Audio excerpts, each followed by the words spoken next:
Hey everyone, we're back for another episode of Forgotten No More, where we explore faith and belief and what it means to be both human and divine. And we have our two wonderful players here. My name is Chris Gary, and I am the host. To my stage left, we have Chantel B, and to stage right, I've got the wonderful Wasa. And go ahead and remind us who your gods are.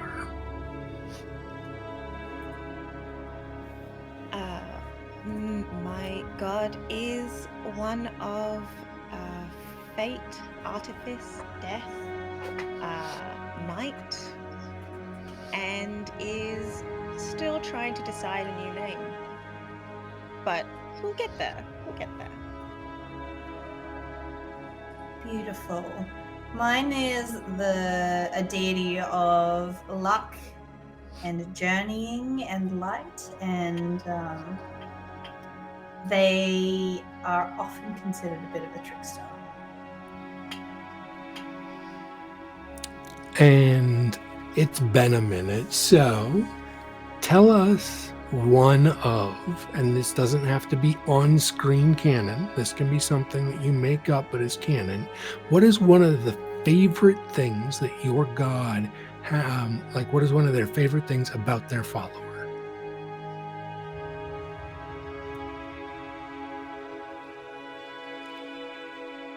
I think their favorite thing at this point is the kinds of questions their follower/followers are asking.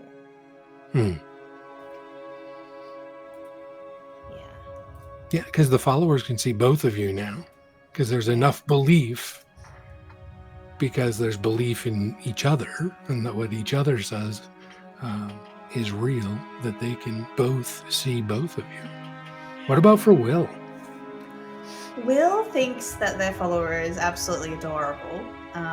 So that's just the baseline bias right there. But I think their favorite, outside of just generally existing as a wonderful little follower, is that they sort of they take that step forward. They're very brave and they're willing to kind of do something for themselves for like whatever they want and whatever they need.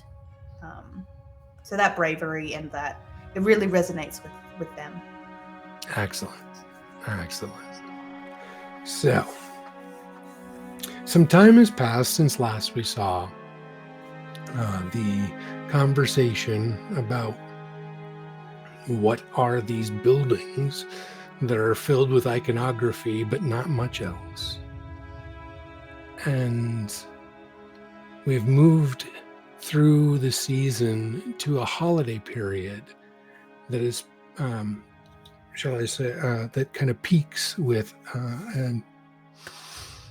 a holiday called All Saints' Day.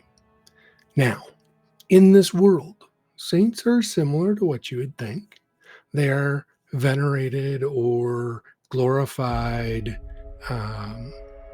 mortals who are believed to have some either spark of the divine or some level of ascension. Now, in this celebration, to extend it in a more communal fashion and less of a worshiping of specific folks, which still happens, it is now customary to present someone that you admire with a token of that emotion, something to show them that, like, I admire you because, and that's like the personal saint. So maybe it's someone's grandparent, like in the case of Flora, we would find Flora. In this case, she is hand stitching, needlepoint, a decorative napkin with one of the constellations that she's learned, and she presents that to her grandmother as a gift on All Saints' Day. Heretica, she has been busy doing odd jobs and putting some, money together, and she gets one of what she remembers when she was younger, one of her father's favorite treats that is a little too expensive for their budget, hoping to stimulate his appetite and zest for life, because she truly does look up to the man. And so those are some examples of what you would see. The city itself adorns windows with streamers. You'll see some folks putting out either paper, like sculptures of bells, because bells are seen to signify something important, like the coming of someone important, like a saint.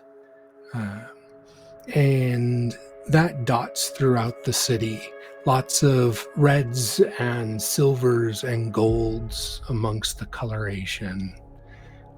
The large cathedral-style place of worship for the Church of the Sun is fully decorated, but only in very small places. It's such a large building, so certain windows have lots of decoration in them. They're full of it, especially the street-facing ones. The entry doors have very ornate wreaths on them.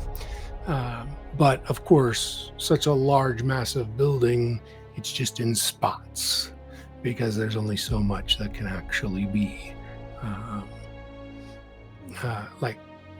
reached in many cases. The other places of worship that you have come across within the city, like the Temple of the Moon, also have decorated a little less lavishly, but very tastefully. Their streamers seem to, instead of fill windows or things of that nature, they drape and kind of draw these very soft curves from point to point across the facade. They also are positioned in such a way in the city where most of the building is seen, and so it is decorated in that way, on all sides. You'll find people have chosen to be extra generous during this time period. It seems to be a time of giving, and it inspires others to give too. What kinds of things? Well, first of all, you were working on manifesting your avatars on this world, and you had discovered a couple things. One, in a spectral form, you could pretty much take a full, human body in shape if you wished. And in physical form, you could create a small avatar, maybe about the size of a cat, with the influence, power, and connection that you are making to this world. So I'm surprising you with this because I forgot to toss this out there for you all to think about. But we did end on that last time, and I'm sure some viewers are curious. Where are you leaning for the moment with the avatar shape that you take? Or do you take a physical one yet at all?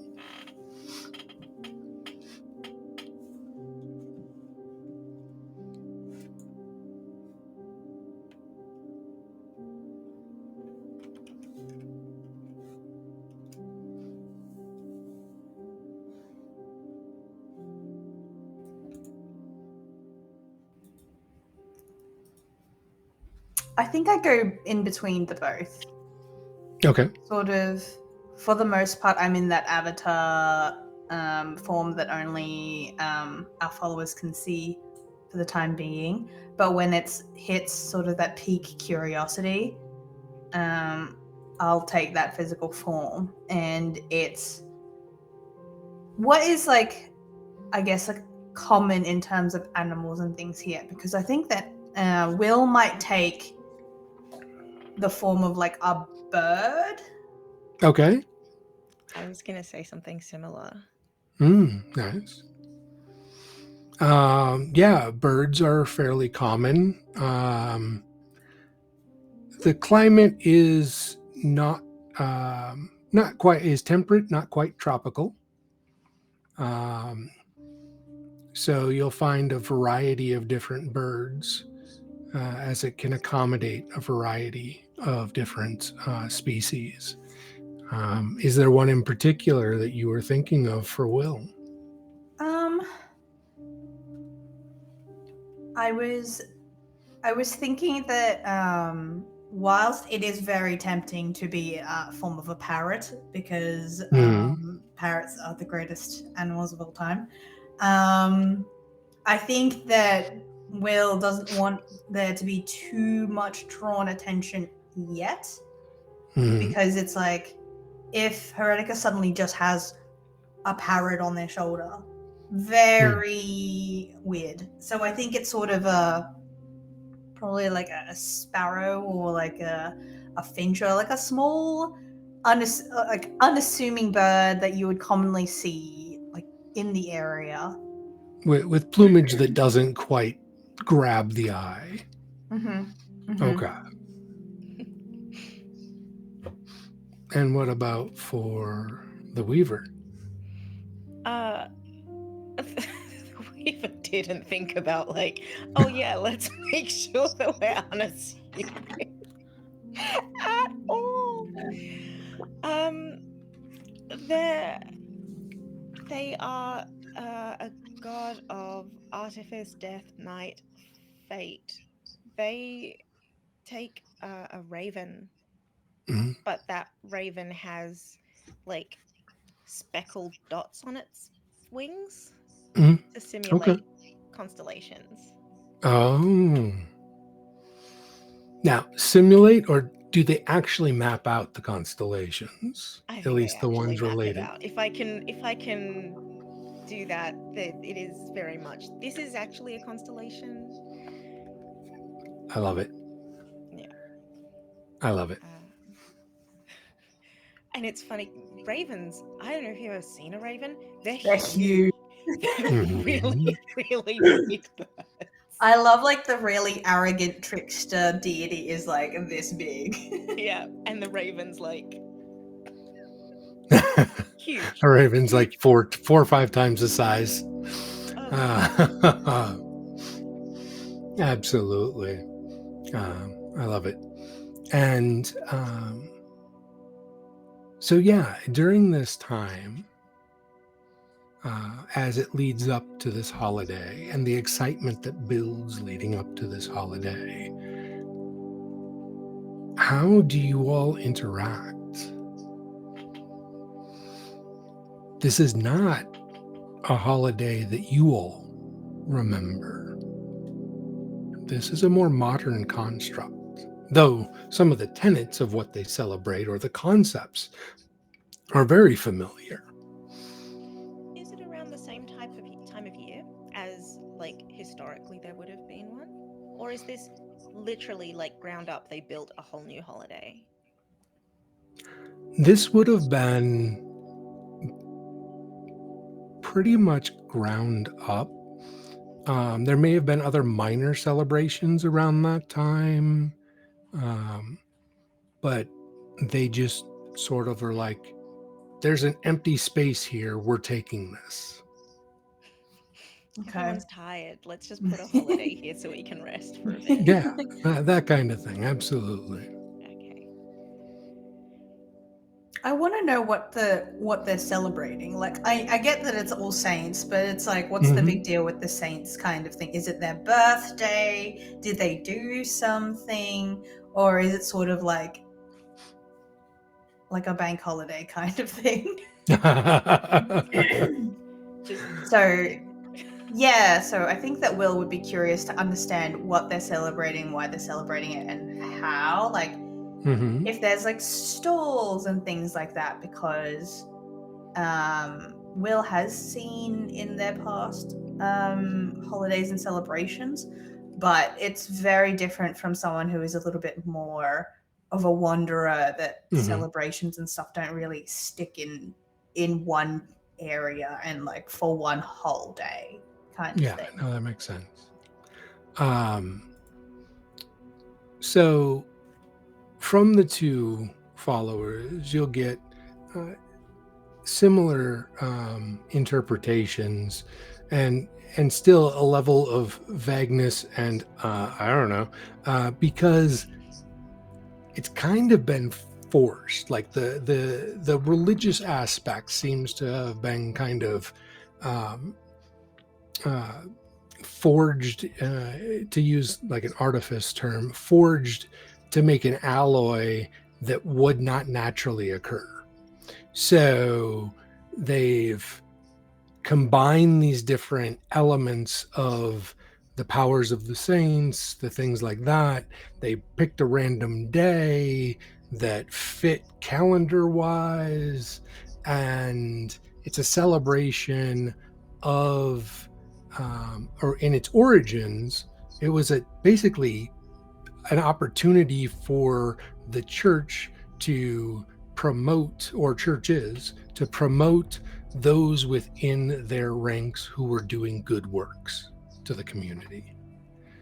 Not necessarily in a, hey, look at what we've done for you, but more like, hey, if you need this, don't forget about so-and-so that did this for the masses back in 1842 kind of thing. You know, like all of these this opportunity to kind of pitch why they should come to church, in a sense, without saying you should come to church because we did these things for you. Because that doesn't work. So instead, it's come celebrate all these things that we've done for people like you, people that matter to us, and then it evolved. And like I said, it evolved over time, that it wasn't just celebrating the people of the church anymore, to celebrating important people in your life that you looked up to, that were role models for what you wanted to be in life or to accomplish in life, less in the materialistic way and more in the idealistic way. And so the term saint went from this divine empowered mortal to this mortal who inspires the best out of others. And it became much more widespread. The churches still participate, but they are not the center. The parade, honestly, that'll be coming up is the center of the entire holiday. It is the opportunity for folks to come out of their houses, to watch displays of grandeur, and to sit with those or stand with those that they value in their life, and share a moment. I want to see the parade. I don't just want to see the parade. I wish I had the ability to just make it dark over the parade. And you're like, yes, enjoy the stars. Parade in the dark. Beautiful, beautiful. And then Will throws up a bunch of lanterns that float about to show off the different parade floats. And takes the parade in a direction that was not planned. Yeah. But everyone goes there because it's the path of least resistance. It's easy. There's like no trouble on the road. I mean, there's floating lanterns that are leading them. Why not? Exactly. um, but yeah, and that's kind of what you'll get from the two followers, is that like it's this, and they'll stumble over their words to describe like what it's supposed to mean, but they know what it feels like it should mean. So like there's that disconnect that you can tell between like whatever its origins are or whatever, but this is what it means to me, kind of thing. And what other kinds of curious questions do you have for them about this holiday or why people celebrate it?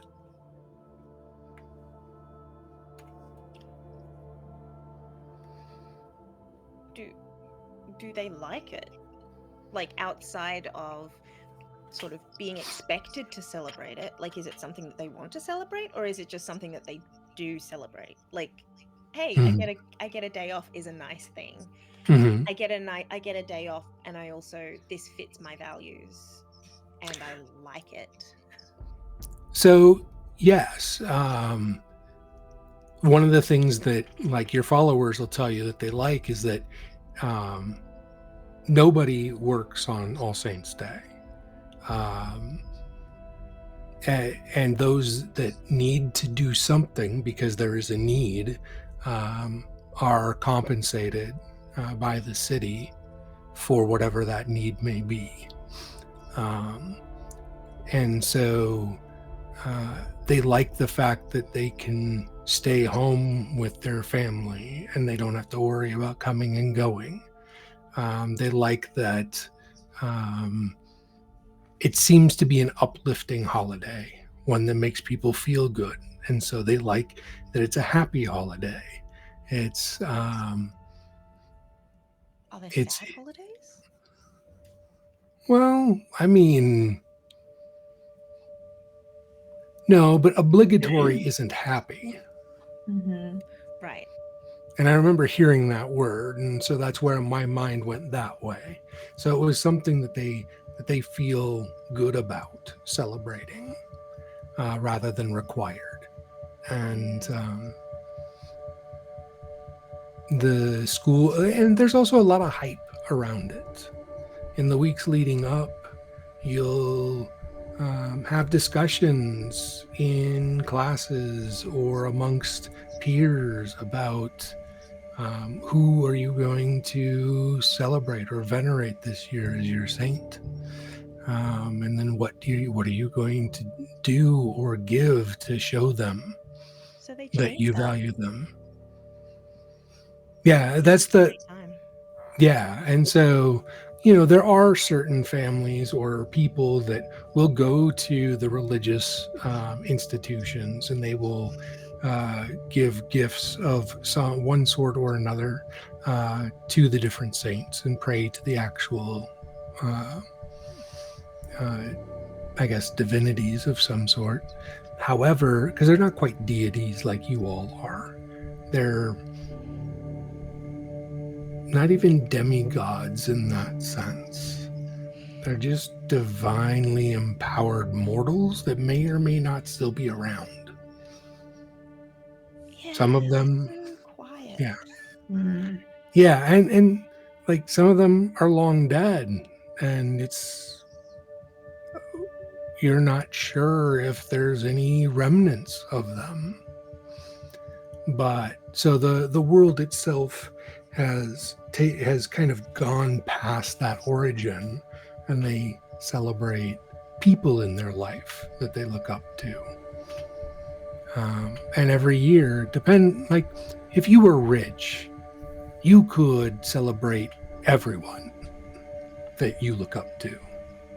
In a family that has more modest or limited means, you might celebrate one person a year or a couple people a year, depending on what you can put together in order to give that gift and that offering, because that offering piece seems to be important.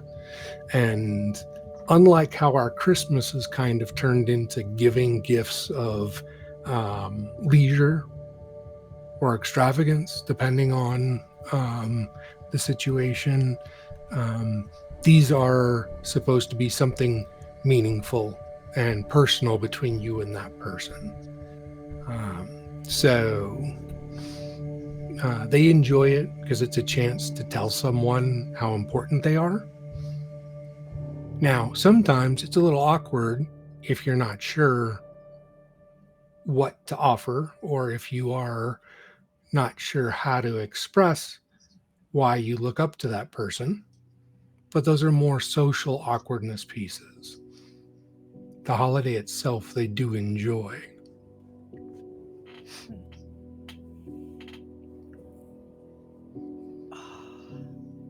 I'm a god of death. Mm-hmm. It is weird to me that I can't connect with these, like, not yet deities. That I can't be like, tap tap, hey, get out the way. You've had your turn. I've been woken up. Mm-hmm. You know, parents are home. Off you go. Go to bed. That kind of thing. Yeah, I can see how that would be very strange. It's similar to when the two of you tried to reach out and feel a connection to the god of the sun, or the god of the Church of the Sun, because they just call him God, not God of the Sun in particular. And it was like, there's something there, but the connection is like not been traveled in a long time. So like, you know that there's a pathway between this house of worship and a deity somewhere, but neither end is sending things one way or the other, it seems. Is there a shift in sort of like the deity? Because, you know, it started from like this All Saints Day, etc. was kind of, it was a startup. And then it began to transform into something bigger, and it sort of a corporation. And this religious corporation, like, because they like values and like feeling and sort of those kinds of senses for like celebration and worship and acknowledgement kind of became more like tangible feelings rather than like, hello, celebrate because we say that we did good. Yeah. Is there a shift in like that energy of God, or is there like a manifestation of like a new God kind of thing, like, or like that essence? I kind of want to understand what's happened, because it's changed quite a lot. And from originally, Will was like, oh my gosh, what a weird way to start a religion. But then, like, you know, it became a little bit more proper religion, like with the people celebrating it more intimately. So Will kind of wants to get an understanding of that, because as the Fate Spinner said, there is that kind of a wall between the deity being celebrated now, or the deities being celebrated now, and like the old guard, which is kind of us. Yeah, there is definitely a difference. And one of the things that becomes more apparent is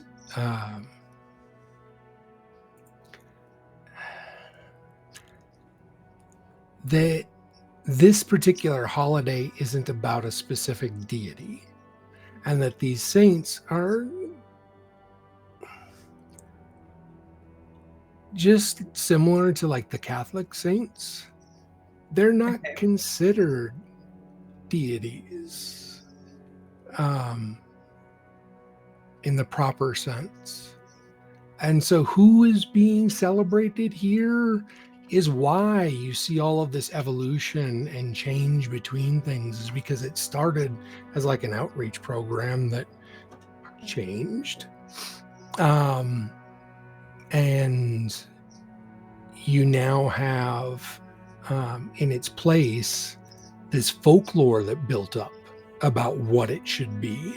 The stories of the people, of how they interpreted what the church told them to do, or churches told them to do.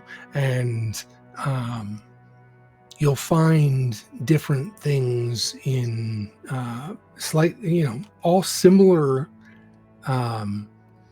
but they all have their own kind of twist on it based on how it was handed down from one family member to another.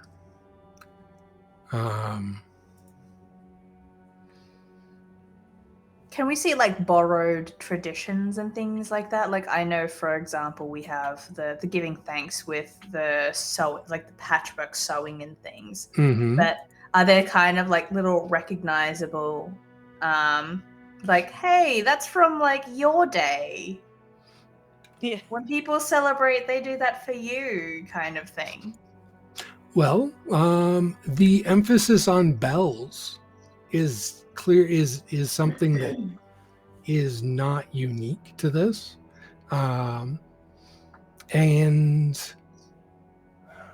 I'm not sure which of you would have had the experience with them or not, but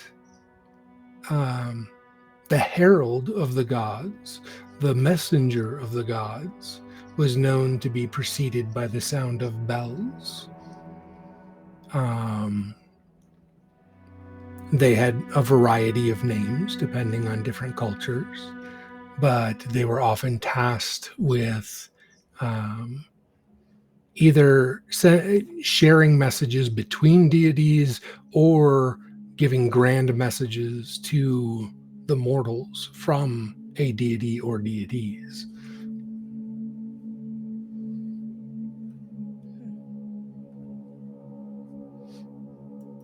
I feel like Will was probably chased by this messenger because they just kept moving. Kept hiding the bell. Yeah, kept hiding the bell. It's like left them on red and been like, I'll be back in 7 business days, and never came back. Just call it deciding, hey, Yeah. let's have a party today. Yeah. I've decided now. Now. It is time to party now.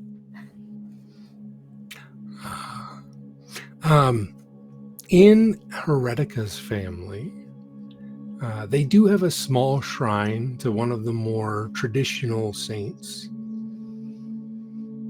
a Saint Lorenzo. And Saint Lorenzo was known to be the grand physician. Hot. And he had done many miracles to heal others. But Heretica and her mother have put together this shrine in Heretica's room, away from Heretica's father's eyes, to not draw any additional attention to him or upset him. But they are hoping for a miracle. Heretica knows that Will is there to help her, but you can never have too much help. And it's mostly like burning of incense and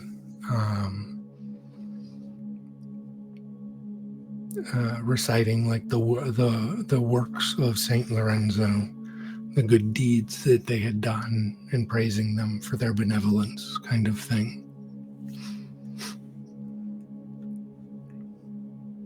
There is no ask to directly heal her father, though, because that would defeat the point of an offering.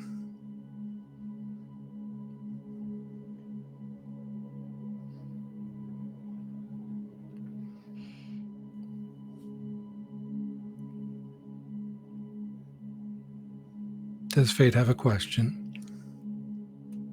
Kind of.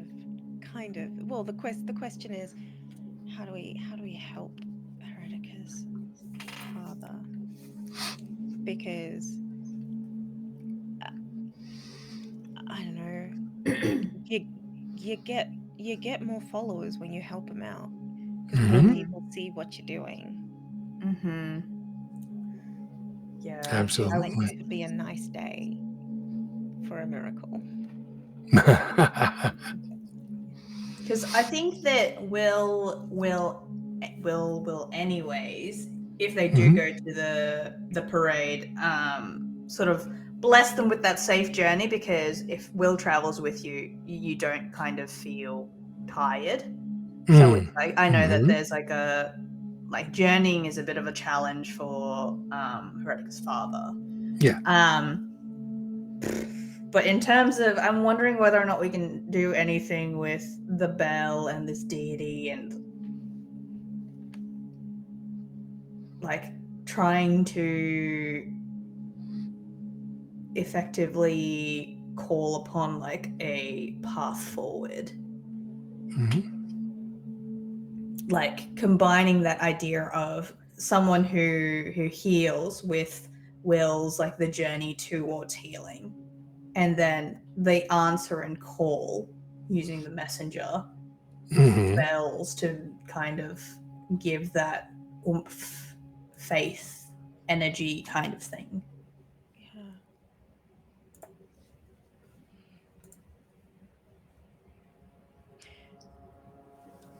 And I think if I could lend my aid to that, I'm willing to nudge fate in their direction. Okay. Let's So- load these dice, baby. Load up.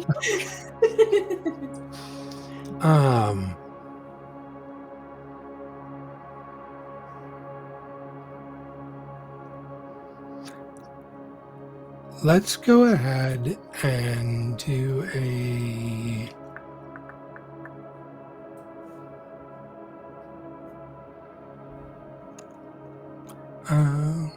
your choice of wisdom or charisma, Will. And if fate would like to expend a point of effort, which remember, those come back at the end of every session or at the start of every next session, however you wish to phrase it. We'll give you the equivalent of like advantage. Oh, okay.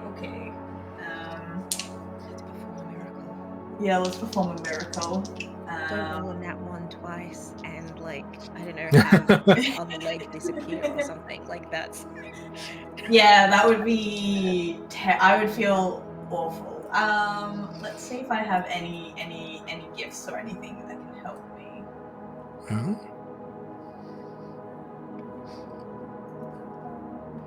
Oh, the other leg wouldn't okay. disappear, but maybe you'd trip and fall and break an elbow or something. Okay. So to roll this, I just roll and then add my modifier. Yep. And then your character sheet should have the check that you're looking for. Which check is that? Your choice of either charisma or wisdom. Yeah. Okay. So I have to. If my charisma is a 15, I have to beat a 15. Is that what that is? You mean? So what is your charisma score? 15. And then what's the modifier? So that's a 1. And then what's the check number? Oh, I did not add that number. Is Okay. the check just adding it? So for each attribute, you subtract it from 21 to find out that check score. Whenever you're wanting to accomplish something, you're going to roll equal to or higher than that check number. Okay, so I need to roll a 20. No, you said you have a 15. You have a 15. Oh, yeah. So you would subtract that from Oh, I see. You need to roll above a from 5. 21, so that your check number is a 6. Okay. And then you would roll, add your modifier. You're looking for a 6 or better. Okay, let's go. That's a 17. There we go. Nice. Very nice. It was a 17 and a 7.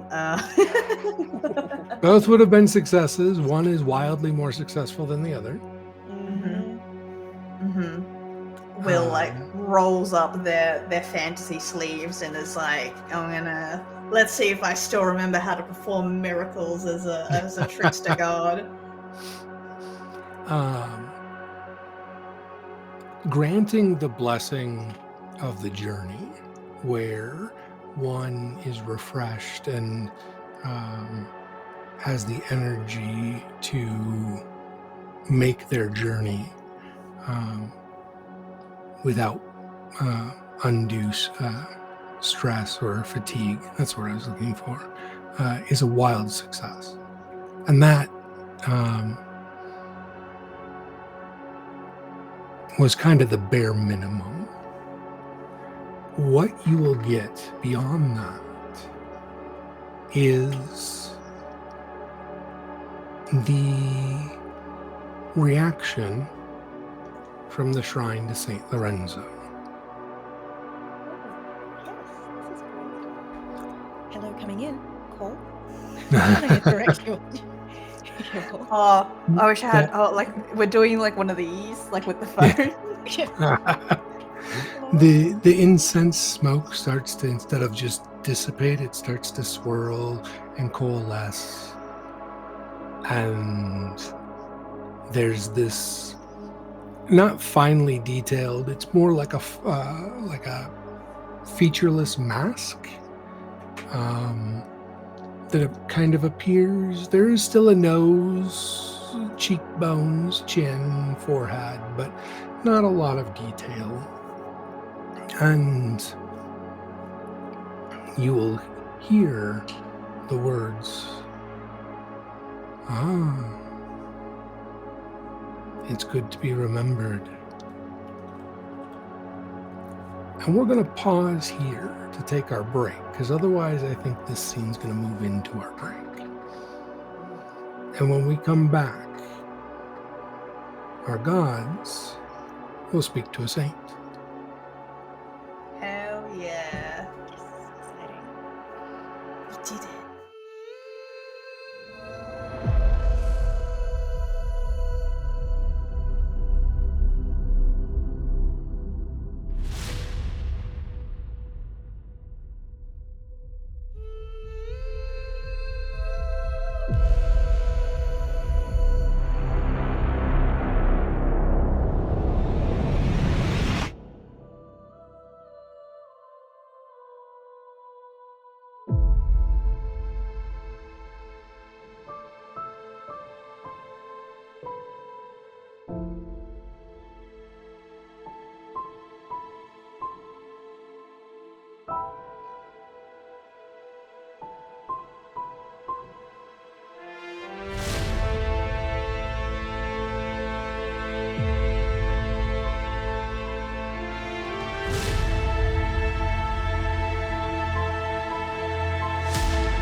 So, We have returned.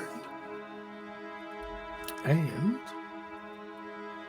recapping, we've been covering the event holiday known as All Saints' Day, and a saint has been summoned by the combined divine power of fate and luck.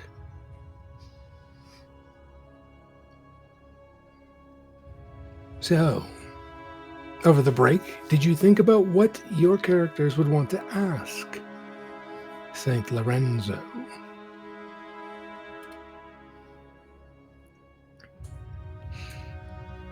how long have you been gone?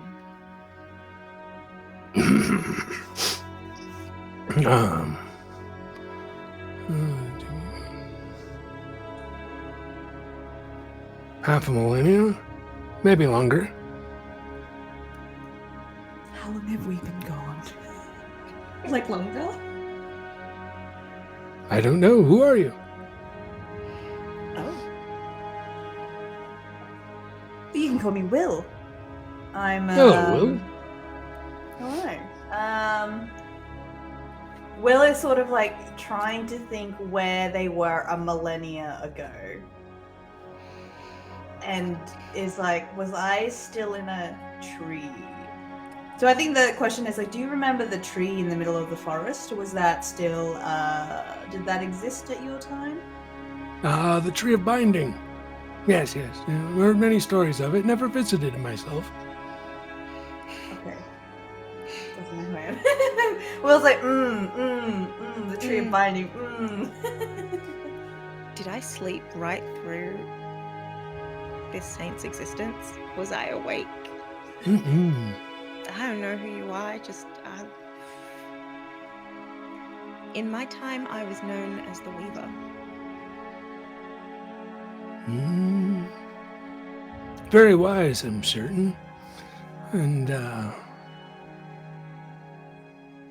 what brings you to call upon a soul as humble as myself?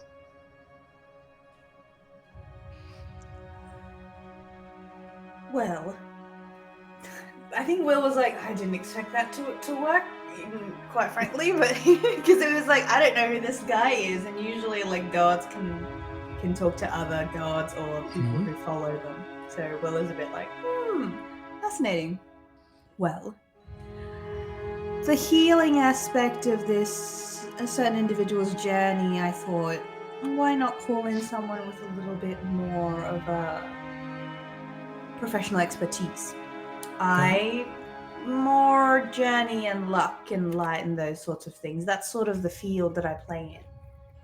And with the combined efforts of fate here, we successfully managed to call upon you on All Saints' Day of all days. Yes. I tend to listen a little bit closer on All Saints' Day, since people talk to me a little bit more than doze off some other times because it's kind of quiet. But well, so I'm turning your ears to this direction. It's like clearly. So there's someone in need of medical assistance. Yes. guidance would be great. Are we the only people that can see the saint, or is like Heretica here, like seeing us two having a full-on conversation with? Are we seeing the saint? You're I think we see not the seeing the mask. saint. You're seeing like a face in the smoke from the incense. It's not very well defined, but it is clearly a way to communicate. Can I carry this man, this spirit, as a person with some ability of fire? I'm wondering if I can use like a flame to join the smoke to kind of like a wire, I guess, like a current. Yeah,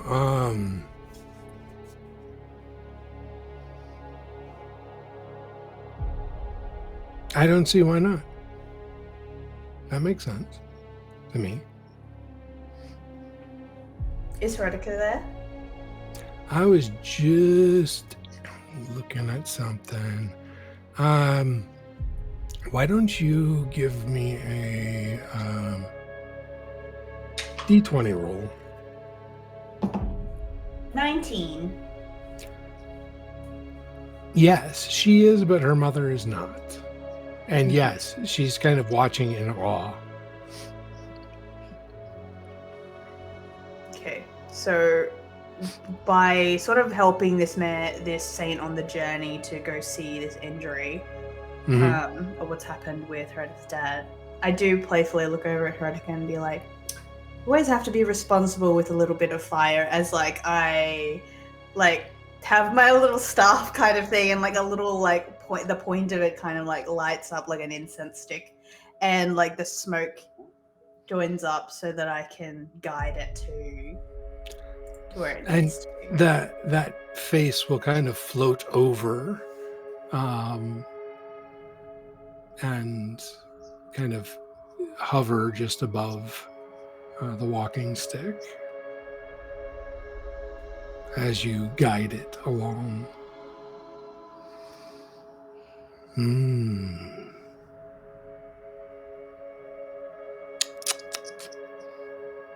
That injury was of malicious intent. That's what we thought. Oh, no thinking about it. It's very much of malicious intent. You see, the fractures themselves are in a pattern that spirals out as if he got hit with something that had like a rounded point, like a hammer or something of that nature. It was definitely not done by falling.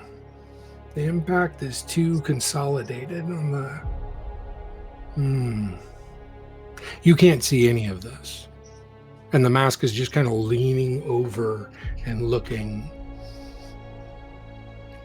And only the four of you can hear one another. Heretica can hear the three of you. If she speaks, the others could hear her. But no one else can hear the two of you speaking with St. Lorenzo. Do you think you could resolve it? With a little extra divinity, I think I could. Okay.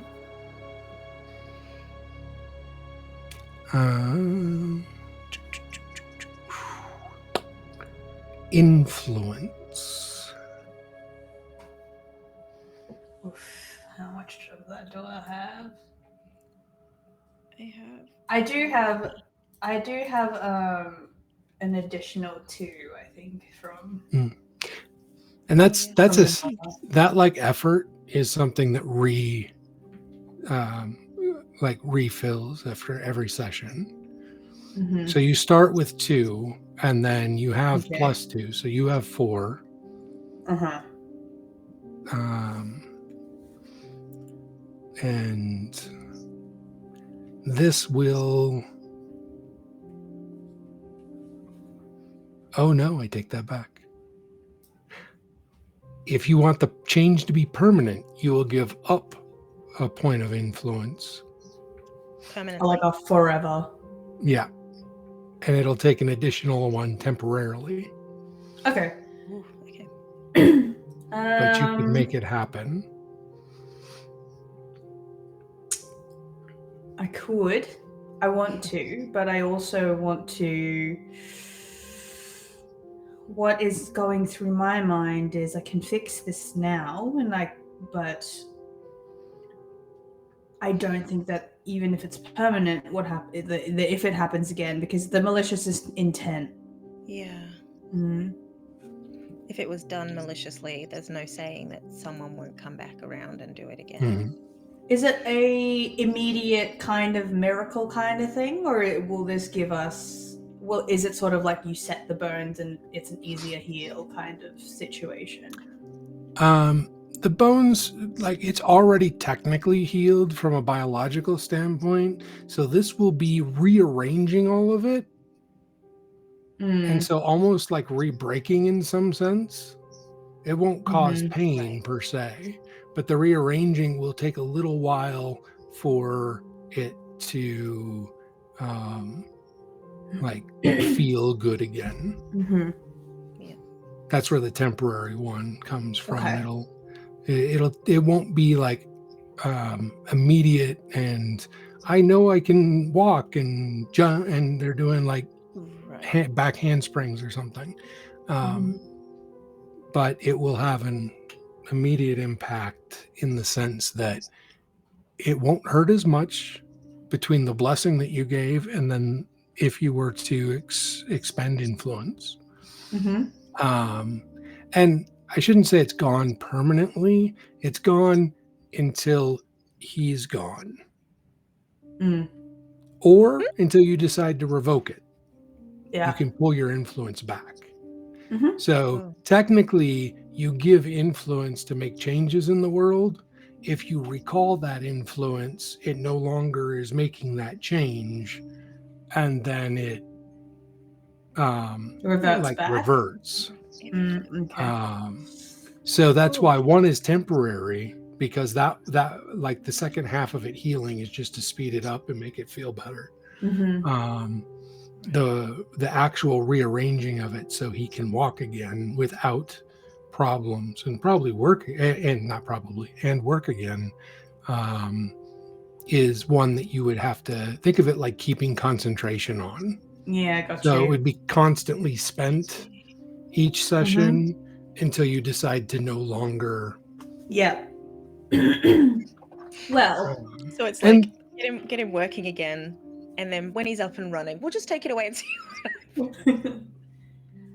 I mean, see if he's has he recovered enough by himself? We'll see. I mean, that's always a possibility, and there are other interventions of sorts. And you know, if somebody were to break it again, like, what would be the point of holding the other thing? You know what I'm saying? Yeah. So, like, that would also basically dismantle the need to keep that concentration. That's kind of how the mechanic works. Because if you want your influence to do something permanently, you kind of keep those points spent as long as you want that to be done. Well, I look over at Heretica because I know that Heretica has listened to all this and specifically asked me to help the dad, and I made a promise. Will looks over and is like, there is still the problem of whoever did this, because I imagine she had heard the entire thing. But, and I'll give a little pat on Herdika's head and give up my influence to help the dad heal. Excellent. So it still leaves you with 2 influence to exert at any point in time this session, and 3 going forward in the future. So you still have a good amount of influence to expend for day-to-day things. And when you do that, St. Lorenzo's, the face, the mask or whatnot of smoke will kind of dissipate into the air, and you all will see a more spectral motion. Heretica can't see this. It just looks like the saint has moved on. But you'll see that energy coalescing, and you will see basically the form of the great physician, the grand physician, St. Lorenzo, kneeling next to Heretica's father and working on his leg. And then he smiles and bows to the 2 of you and thanks you, and also fades away.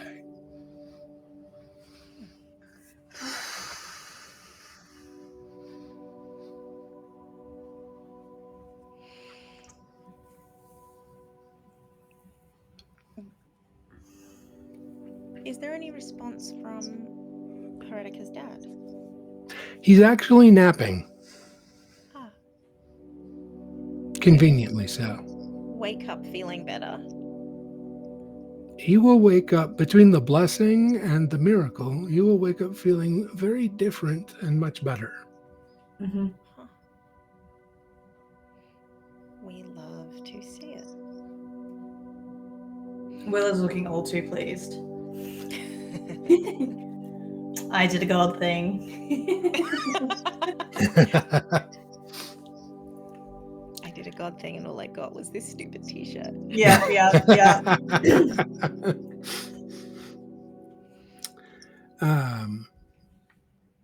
A little time will pass, and Heretica's father will wake, and will sound excited to go to the parade. And the three of them will meet up with Flora and her grandmother and her mother to watch the floats go by.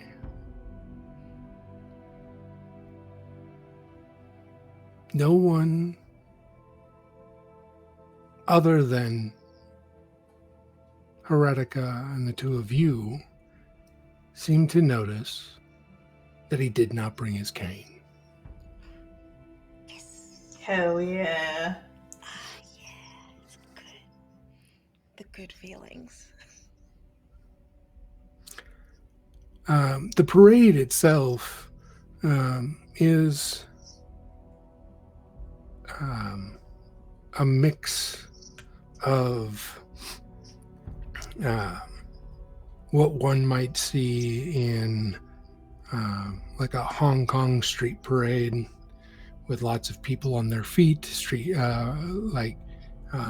performing and marching, and less of the militaristic floats in place of tanks kind of thing that is very common in the US and other parts. But there are floats intermingled. These are literally floating platforms decorated with a variety of, in some cases, it is flora, different types of vegetation, flowers, vines, mosses. Other cases, it's different types of cloth or other textiles that are used to help kind of set whatever scene it is that they are trying to depict.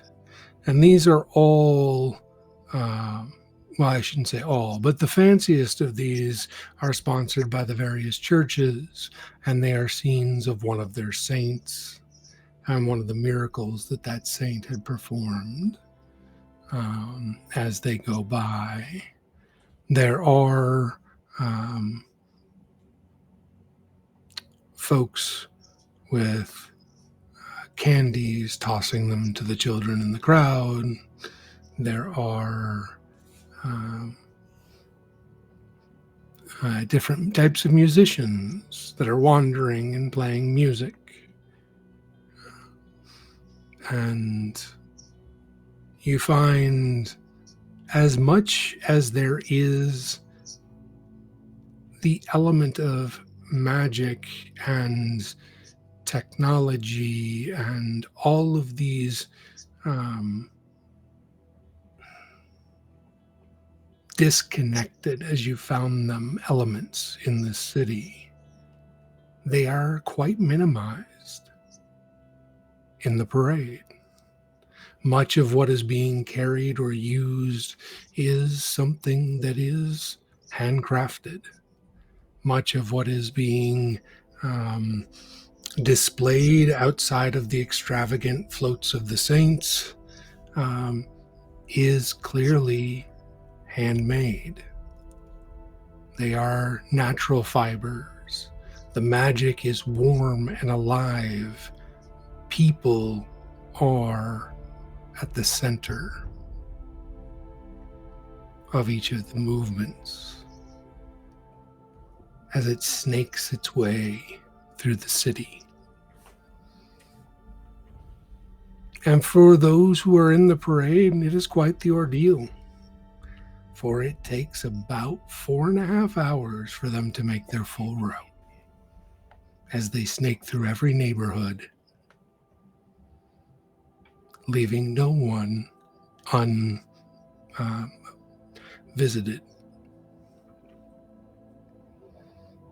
That's pretty good. It's good that they're visiting everyone, but 4 hours. Yeah, that's a journey.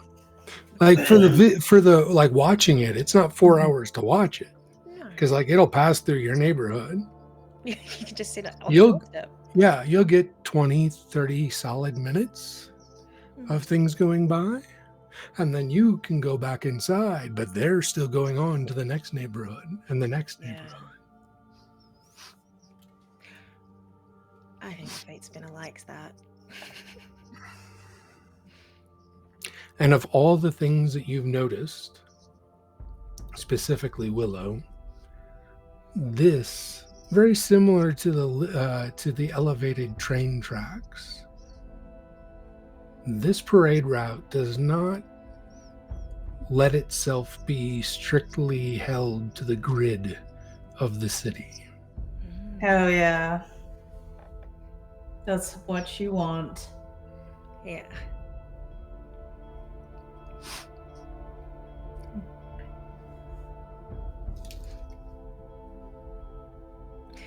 I think the Fate Spinner would fly straight up to like see the journey it's taking Mm-hmm.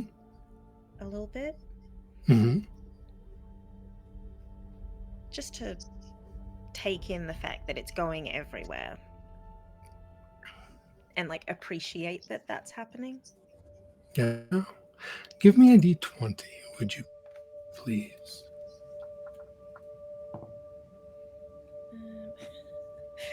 My dice hate this game. It's a 2. It's you.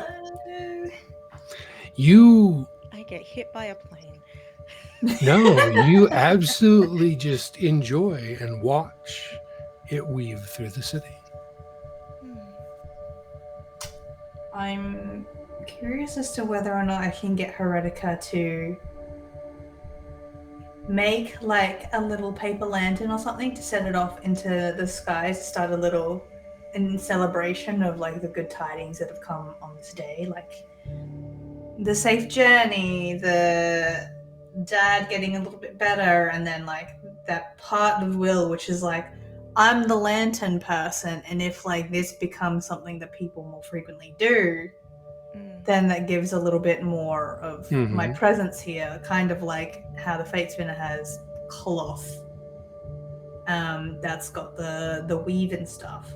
Mm-hmm. Like if I can be like a little token in this that starts a tradition with positive I like it. reinforcement.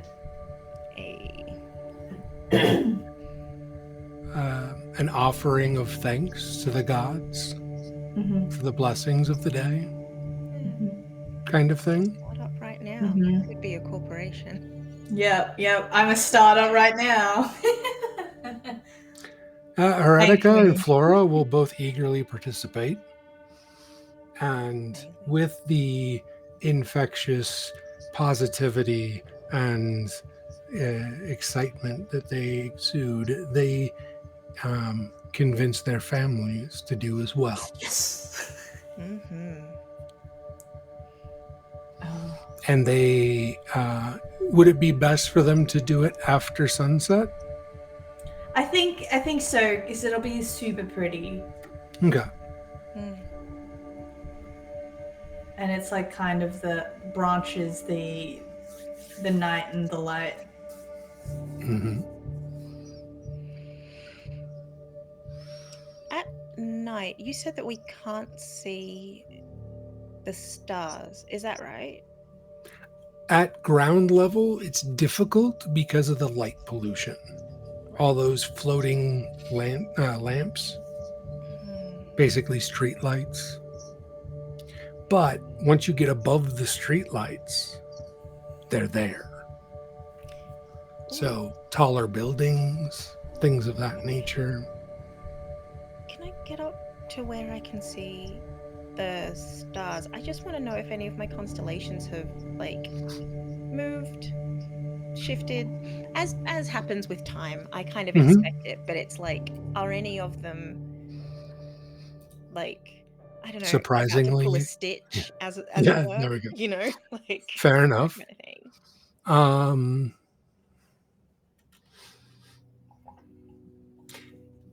You'll notice that you can at least faintly always see where the stars are. No amount of light pollution can disconnect you from their presence anymore. However, as you do get up higher, so it's easier to focus, go ahead and let's roll a d20 again. I'm scared of my dice. Let's try this one.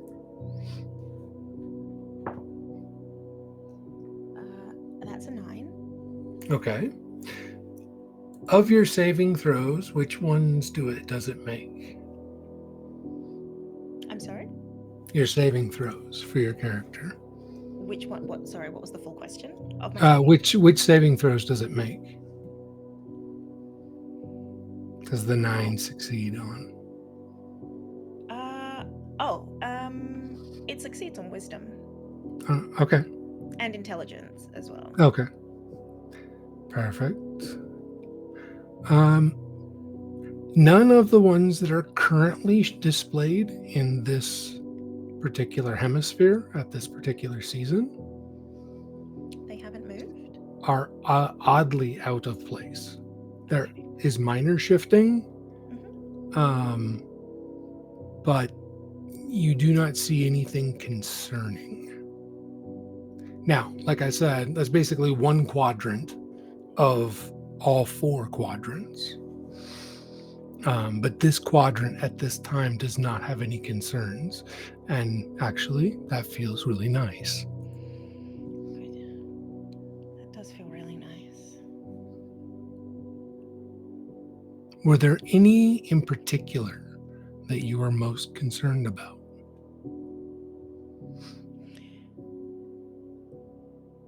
The one that details storytelling and truth telling. Because some stories are a fiction designed to teach a moral, and some stories are, a factual telling whether or not the outcome is good. Yeah. And if that one shifts too much, then it doesn't matter whether or not something is true or not. It just matters whether it's a good story. And I wanted to check that one is still in place, mostly because they can't see the sky, or they can't see the stars very clearly unless they're up high, but the fact that they can see them at all means that in some way, shape, or form, that influence is still kind of there, even if it's just a ghost of an influence. You'll notice that constellation, while its points are still within a reasonable margin of movement, is a little dimmer than you remember. Okay. In which case, I think I might ask both of them, but particularly Flora, if she would mind climbing to the top of a hill with a candle at times. Okay. Just to power it up. Okay. And then I don't know, we take a little blanket and we just do some stargazing. Nice. She will ask if she can decorate that constellation on her paper lantern. Yes, absolutely. Fate spinner likes this. Yeah, I was going to see whether or not I can get, like, when the lanterns float up in the sky to either help make the constellation as it drifts up so that it kind of clicks that idea of whichever constellation the Fate Spinner wants. And also guide them to a good spot to see the stars. Well, there is that very large park just south of their neighborhood. The one with the Where- big tree that I don't want to go back to. Yeah, well, that was in one section of that park. But this park is like New York City Central Park Oh, size okay. park. Mm-hmm. And there is a fairly nice hill for stargazing there. Maybe they let their lanterns off there this time. I might encourage Heretica to invite their dad, Okay. and maybe Flora to invite her grandmother. Okay. They should probably be accompanied by adults at night Yes. in the middle of a dark park in the middle of a big city. That's smart. Mhm. And so All Saints' Day itself will conclude with Heretica and Flora leading Dad and Grandmother to the park. Actually, all 6 of them go because they all have paper lanterns at the insistence of the 2 girls. And they bring blankets and snacks to sit and stargaze afterwards. Would Chantel like to spend a point of influence? Yeah, I would. Okay. It's not permanently spent, but to direct the lanterns. Yes. And you will find that the spark of divinity that you brought into the world today follows these lanterns as they float up into the sky. And the constellation of storytelling and truth shines a minor modicum brighter.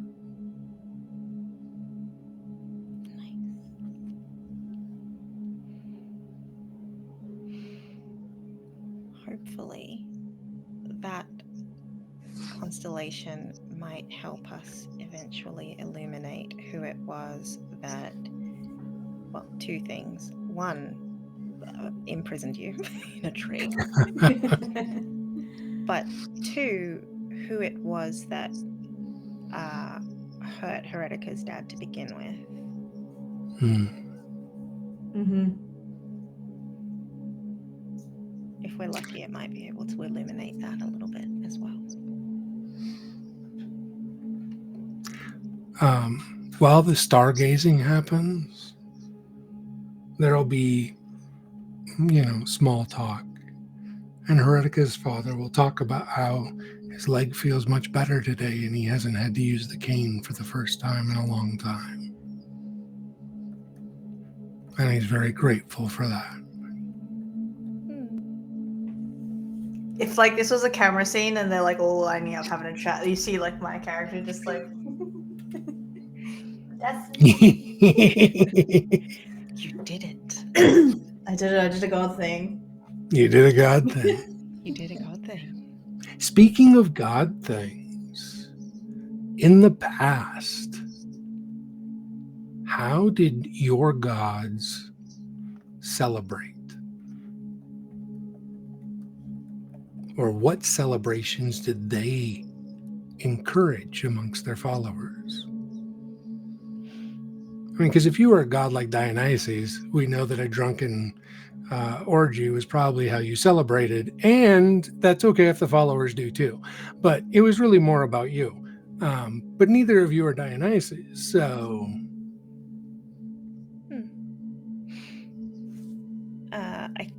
The Fate Spinner, I think, celebrated very similarly to this. Like, it's very much a case of please charge my stars. please, please charge my stars. It's really nice. We tell stories about the constellations, but we're charging them up, not with belief necessarily. The literal light, I think, is what charges them. It's the literal natural light that's like sent from the earth up.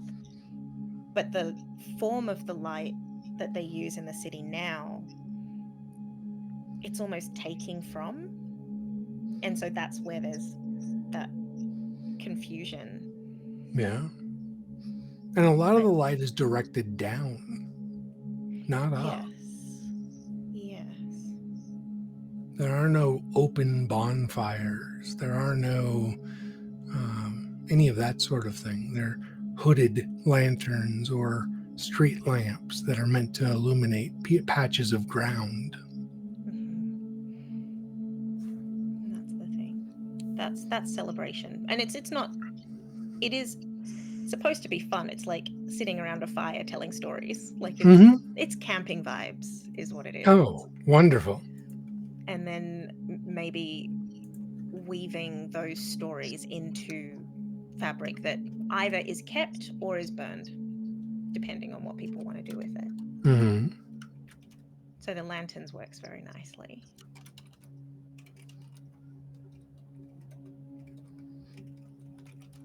Will's celebrations are usually at the start and end of a journey.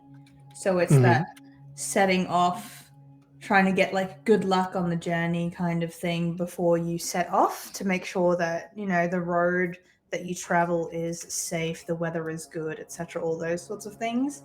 And that is it is like a party, but it doesn't have to be like, you know, a big send off kind of thing. And so usually like the people that follow Will, it's a range of like, if it's an intimate setting or like a bigger setting, but there's always like that idea of lighting like a lantern or something, or like providing that light to shed on the journey ahead, and having like a fresh baked bread kind of thing at the start. And then at the very end, it's that idea that, you know, you found your way and it's been a success. And it's not turning off the lantern, but keeping it there to light the journey for the others who follow forward. So like a welcoming as well as like setting of a beacon kind of vibe? Yeah, that's it. Because falling into a little bit of that trickster thing is that, like, you know, you wanna load your dice a certain way, you wanna load your luck a certain way, which is a safe journey, and by letting those lanterns, you are providing that additional help for everyone. Whereas, you know, if you don't, it's a shot in the dark sometimes, and people might see the wrong light. Is sort of that superstition. Love it. But yeah, plays a little bit with the Fate Spinner as well, because we use light as well, or Will uses light as well, but in a bit of a cheekier form. Very differently, though. I mean, one is about the light from the constellations, the other, and giving light to the constellations. The other is about finding your way.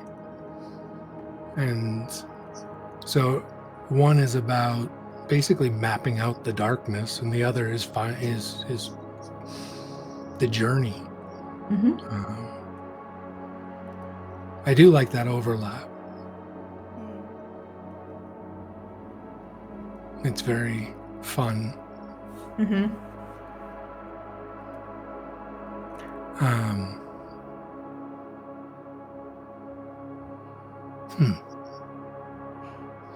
Were there any favored offerings?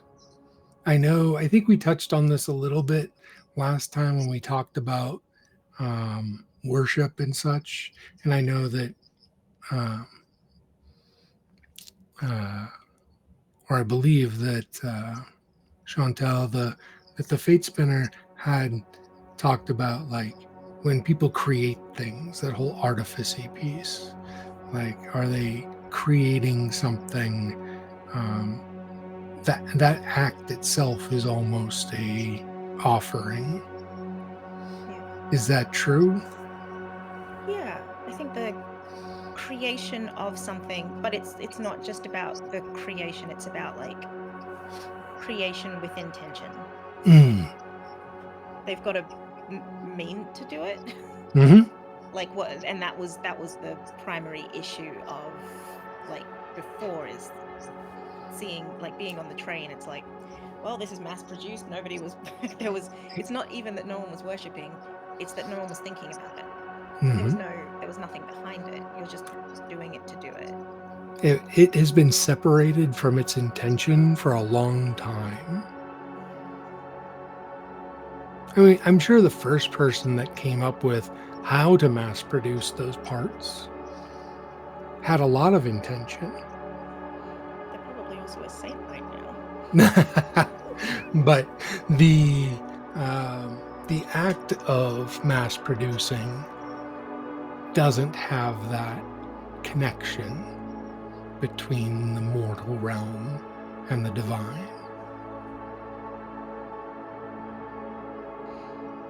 What about Will? Will's favorite offerings and things. I Yeah. believe that they're sort of, in one way, it's you kind of you make your mark and you give something up for the people to go before you. So, for example, in terms of worship, if there were like those stones and things, people Mhm. would leave like extra like torches or like sewing needles and things to help people on their journey. And it's Mhm. that the make your mark is I've been here, the giving something away is like, and here's something to help you on your way. Almost like a free lending library of Yep. uh, of traveling supplies. I like So it. that's sort of what like a very generic thing. And then also with that beginning and end of the journey is like food, like making food. Mhm.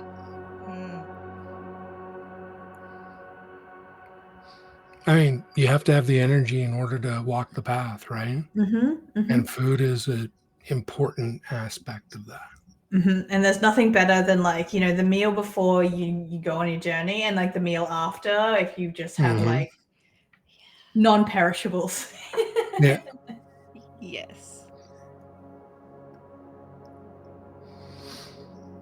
No, I agree.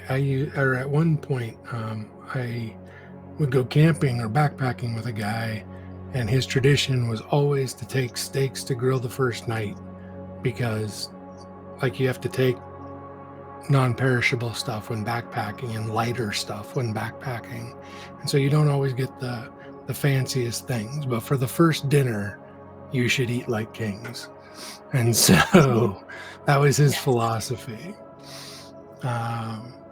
And so similar to that, like when you reach your journey, eat your fill. I like it.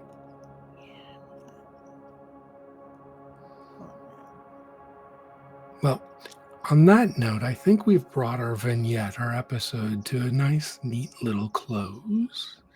Are there any lingering questions that your gods have after witnessing a new to them holiday?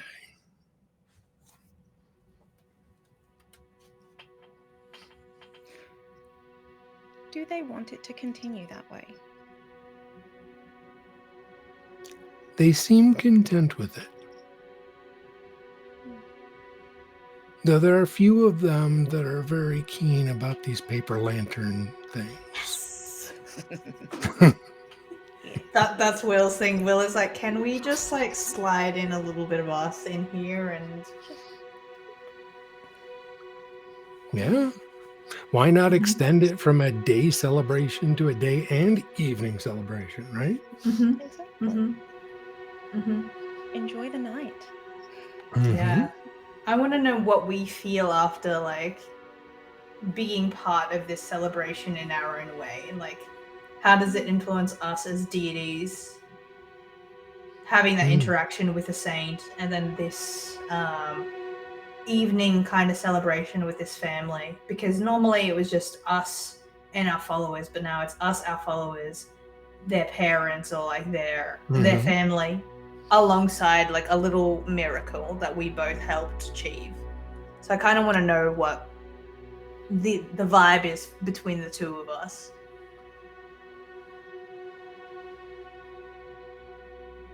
Chantal, Oh, what's the vibe? what's the vibe? You're asking me? Oh. Yeah. How is the Fate Spinner feeling about this? Almost, I want to say good, but there's a little bit of conflict in there because it's purely like, but purely on the level of, hey, there's a little bit of us in this world now that we've woken up and we're sort of rejoining it. But it still feels like we are separate from society. And it's really difficult to weave or spin or like create fate when when you're not a part of everything that's happening.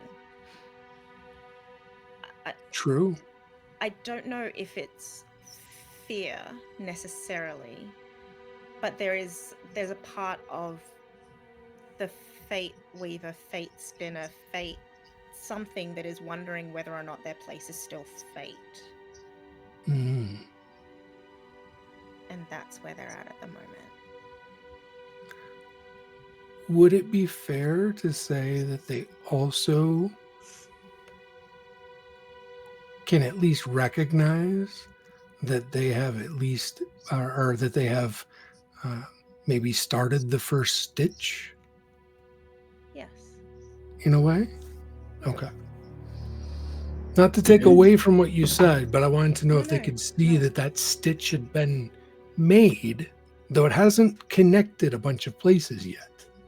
Oh, it's not so. The stitch has been made. They don't feel like that's not part of it. I think it's the fact that they want to. It's not that they want to like take over. It's the fact that they are creating new stitches with the old stitches rather than creating new stitches from new material.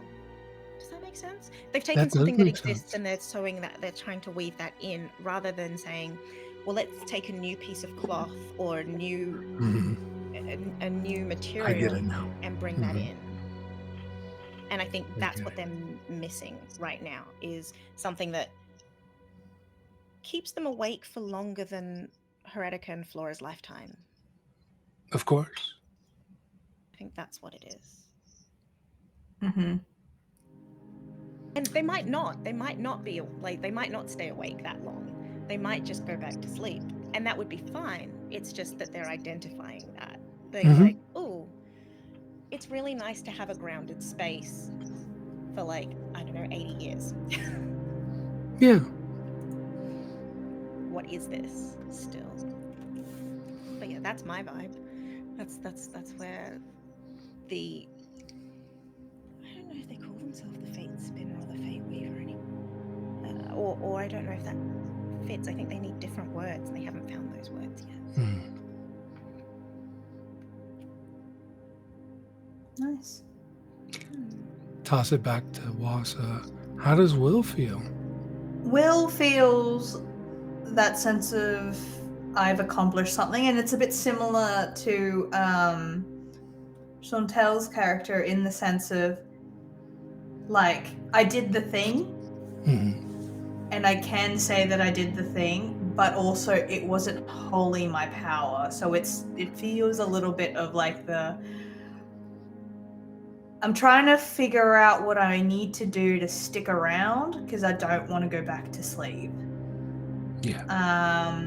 And like the lanterns is sort of that trying to create a connection between will of the past and will of the future. Mm-hmm. And because there is a part of them that is like, I don't want to lose any part of myself, but I also am aware that I have to adapt and change. Kind of like if one path is blocked, I don't fully turn around and walk back and be like, well, I'm not doing that. I got to find a new path. Mm-hmm. And Will is in that sort of situation and sort of doing things to see if it sticks and to see how much of their influence is spreading.